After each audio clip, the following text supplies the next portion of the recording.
Sometimes we are frustrated because we're waiting for something, and it just seems like a simple thing, and it doesn't happen. I recently had to wait at least 2 months for my freezer to be fixed because the part was not available. A very simple thing. The manufacturer cannot send a part, and it takes months to get it. So a little minor annoyance, so I can live without the freezer, not a big deal. I have been waiting now for my car to be fixed for 2 weeks now. Why? Because of the backup, so they have a lot of people ahead of me, so I'm waiting. It's been 2 weeks. Finally, it's done now, so I can pick it up. Inconvenient, but fortunately, we have more than one car, so we get along. It's fine. That's nothing. My troubles are nothing. But what if something that you're waiting for is a bit more pressing, something a bit more essential? This week has been a tough one in our community. I don't know if you know this or not, but quite a few of our synagogue members have had to make trips to the hospital, and particularly to the emergency rooms. And they have been sitting there waiting and waiting and waiting and waiting.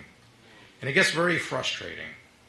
But I want to tell you, this is kind of what we see in our Parsha this week. As we have just read the passage about Moshe sitting in judgment and making decisions for the people of Israel, that's exactly the situation. When Moses, his father-in-law, comes to him and he sees what's going on, he sees that his son is on the verge of burnout. He's all by himself, and the line to the tent of Moses is lined up around the tent and around the corner and across the street and whatever, however far along. And people are standing and waiting for him all day long. Similar situation is what I'm trying to say. Long delays. So he sees his son-in-law. He says, "This is not going to work. Let me give you a good advice." And Moshe actually listens. That doesn't always happen. We don't always listen to our elders. But in his case, I guess his relationship with his father-in-law was a really good one. So he trusted him. He listened and quickly made some changes. So what he did made him effective, much more effective personally, and it helped the people in a major, major way. The advice was very simple. Why do you have to do everything yourself? Can you just appoint some people to help you with deciding some of these matters so that you can focus on really important things and they can handle it? Trust others to do this for you. Very simple advice. But then there's a little bit of a complication. It's not always that simple. Moses was supposed to pick these people, and these people are not supposed to be just anyone, okay? Yitro began his advice with very strategic words. He says, "May God be with you." So as you do this, as you pick these people, as you decide who they are, as you plan this undertaking, may God be with you. And the idea is that because the wisdom from Hashem is necessary to pick the right people to help Moshe to do this task, he can't just randomly go to the crowd and say, "You look like you could do the job, just do it." So essentially Moses has this burden of really inquiring to God and leaning on God's Spirit to point to the right people. And the arrangement was very simple. Moses was to communicate Hashem's words to the community. He was to teach them the laws, the rules, the guidelines, all the different things that they needed to understand about God. That was his job. And application of these laws, however, was left up to all these other people that were picked. Essentially, he teaches them how, and they're the ones who are going to get to the details, to how this particular law now applies. You know, if the family has this problem or that problem, or so-and-so has a dispute with so-and-so, having heard what Moshe has taught, knowing this, now they're equipped to help somebody else. So very strategic words that Yitro says. And it's a very unique role that Moshe plays because he essentially has to teach. And in Exodus chapter 18:21, we read the Torah describes these people that he's supposed to pick. There are some criteria. And the first criteria, it says, Anshei Chayil Yirei Elohim. A little bit difficult to translate. The word Chayil does not want to translate very easily. So what is Anshei Chayil? What is these people who are, I would say, capable, I would say, highly translates as strength and might and all sorts of, I would say, ability. So these are supposed to be capable people. In this context, I would translate it as people who have proven that they can get things done. Let's put it that way. They have some good abilities. Now, Anashei Chayil, but not just people who are capable, but it says also Yirei Elohim, those who fear God. They're not supposed to be just capable, they're supposed to be also God-fearing. And that is a slightly different combination. I mean, I can imagine finding some people who know how to do something, but they don't necessarily take to God's wisdom very often and tend to live not very spiritual lives, more relying upon their abilities and talents than Hashem leading them in the right direction. So that's a tough one. And then, of course, the second one, it says, Anashei Emet. What does that mean? People who are literally people of truth. That's how sometimes it gets translated. Well, not really of truth per se, but I would say faithfulness. I would say people who are faithful. People of truth in the sense that people who are true when the moment gets to an important part, they act consistently. They are consistent, they're faithful in what they do. Now you have people who are not just capable, not just God-fearing, but people who are stable, people who are reliable. They are truthful and they are true. They're true to themselves. And then the third is even harder to translate. It says, Sinei Batsa. And so Sinei Batsa is a tough one because that second word, Batsa, is hard to put into English. So the best translation, I guess, that could perhaps come from this is those who hate dishonest profit. Literally means haters of dishonest gain. That's what he's talking about. Now we're getting into the monetary side of things. Whenever people are in a position of authority, privileged information comes across them all the time. And the temptation a lot of times arises to use that information to benefit personally, which of course would not be exactly an honest way of doing business, right? And so Moshe is told to pick people who hate the kind of practice that would give them dishonest gain, dishonest profits. So that's the criteria.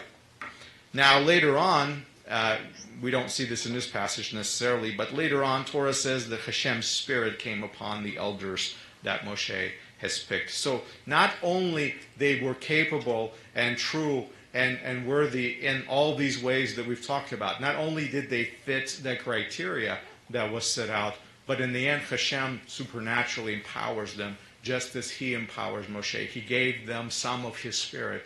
That's what Torah says. The kind of spirit that Moshe had, they were endowed with that in some measure as well. So what is this passage? What can we take away from this passage for ourselves? I had my thoughts kind of all over the place because there's so much in here, so I limited myself to just 3 points that I wanted to share with you. Some of them may be relevant for you, some of them may not so relevant, but I truly believe that someone needs to hear some of this today. So first point is recognize that structure and government are necessary. Why I say that? Because I know that at the moment I mention the word government, okay, many people cringe. I know that. Many people see government today as contemptible. I get it. I understand. People do not trust their government. That's not new. They're disgusted by the waste, the corruption, the special interests, the backroom deals, the rhetoric that is so caustic and venomous across the aisle, everyone. There's so much talk of defying authority on both sides, actually. So I understand why people feel that way. I get it. I am just not a casual observer. I'm involved in this in some ways. So, but the government still is necessary.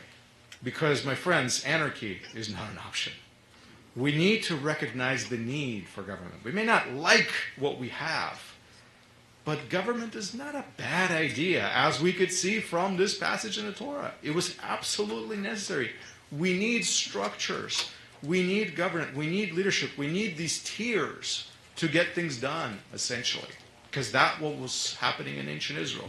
So perhaps we're disappointed today in our government because we have failed to apply some of the criteria that we just read about in this very passage. The question I have to say that the people who are governing in our communities, are they capable people who fear God, who do what they say, and despise dishonest ways of making money? Okay, those are just the criteria that's in this passage. Okay, so my guess is that that was not on their job application, perhaps. And that's why we are frustrated, because we ignore the most important things when it comes to giving people positions of authority and power, and we expect a very good outcome. And so when we don't get it, we get what we deserve, because that's what we asked for by bypassing some of this criteria. You see, Hashem's words, they're wise. He teaches us these things for a reason. We read these words year after year because we're supposed to take away something. I hope we can take that away and maybe make some changes in our society. So that's point number one. Point number two is recognize how to function within the structure. This passage teaches us that the structure exists there for a reason, and we have to work within what has been set up. At some point, we all need help, right? At some point, things go wrong. Something will go wrong. That's inevitable. And sometimes they're small things, other times they're big things, and we will have conflicts that will require resolution. We will have a need, and that need is not going to be solved by us. We'll have to turn to somebody else. Some problems will need an involvement of other people who are presumably an authority in a place to do something for us, to help us resolve whatever conflict or issue that we're dealing with. So we need to understand the system and work within it, because we can just do whatever we feel like it, but that may be completely a wrong move. So imagine this, your kid goes to school, and a classmate of your son or daughter calls them booger face. So what do? Do you go to school superintendent? Do you go straight to the principal? Like, who do you go to? No, you go to the teacher who manages the classroom, who probably can resolve this whole situation. You don't need to elevate it quite that high. Work within the system. The system exists for a reason, and there's a procedure, there's a process which you follow. So Lloyd mentioned Matthew 18. So Matthew 18 presents us a very interesting system of resolving a dispute or conflict within a community. There, Yeshua teaches us that if we have a problem with someone, if we see someone that we need to sort of say confront, we go to them personally, face to face, and we solve it on that lowest level, right? And when that doesn't work, if that conflict still exists, what do? We bring a friend along, maybe a relative. And if that doesn't work, we bring a few more people into this, but we keep limiting the ability of sort of say blowing this up, because sometimes we blow things up. So we try to keep it like that until it becomes very clear that the person is obstinate and he has no desire to resolve whatever conflict, then maybe they don't even see the problem at all. At that point, the whole community gets involved, and that's when it's all out in the open, and a lot of times embarrassment comes in of all sorts, and it's very unpleasant, but it happens, okay? So we're given a structure. Where does this structure come from? Do you think Yeshua came up with that just out of nothing? No. It's from the Torah, right here, from these very precedents we read. So that's my second point. Third is recognize that success actually rests on many people. A lot of times leaders, and this is perhaps more of a point for those who are in positions of leadership, people who have an opportunity to lead, does anyone here in this room doubts that Moshe was an extremely capable leader? I don't doubt it. I'm pretty certain that he was probably one of the most capable leaders that Israel has ever had. So did he really need help? Apparently he did. Even the most talented, gifted, blessed, erudite leaders need other people to come alongside of them to get the job done. That's just being honest. And Moshe, as great as he was, as heavy as the Spirit of Hashem was on him, this is the man who speaks to God face to face, right? He needed help. Now, when his father-in-law came to him and pointed this out in a very Jewish way, this is no good, he said. That's not going to work. He said, you're right. This is not going to work. It's not working now, and it's not going to work moving forward. So adjustments were made. So for those of you who are talented and capable and gifted, be mindful of the fact that you need to listen to someone who maybe is on your side and speaking these words of wisdom to you. And it's really doesn't have to be a one-man job, so to say. So let us heed this sound advice that we heard from Yitro, and remember that Hashem endows us with wisdom to have success, to succeed, whether we need help or we need leadership or we need guidance, we need conflict resolution. Without Hashem's wisdom, in the end, we will most likely arrive at dysfunction and disappointment. So good advice goes a long way, but applying Hashem's wisdom in the correct way, whether it comes to leadership or conflict resolution, is what really is going to get us there.